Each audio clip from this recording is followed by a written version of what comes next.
These F-15s currently deployed here at Keflavik have a slightly different opponent to fly against this week. 4 Tornado fighters from the German Navy are here on the NATO base. Tornadoes are used primarily by European forces as attack bombers. This German squadron arrived Monday morning for a week of air combat training with the American pilots. We try to do that on a steady base.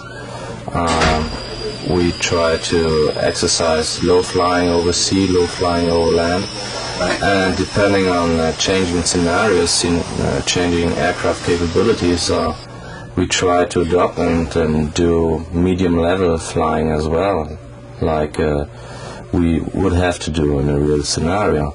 And that's something we can exercise here pretty good in those areas outside over the sea, over the land. And we are very lucky that we have the US fighters over here to get a real good training. Throughout the week, the F-15s and the Tornadoes have flown against one another and as support and interceptors. Since Tuesday, they have been flying 2 missions a day. This morning, the mission consisted of 3 Tornadoes flying a simulated attack over a sea target. 2 F-15s flew as air support, while 2 others flew as interceptors, attempting to stop the attack. Both the German and U.S. pilots say that flying against a different aircraft makes for more realistic training. Every fighter aircraft, really every aircraft, is unique. And you can look at a piece of paper, Jane's All the World Aircraft, and read the description of the aircraft.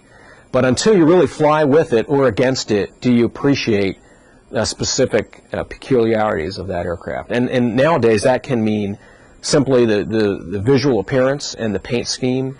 It can mean the electronic signature that you see or don't see.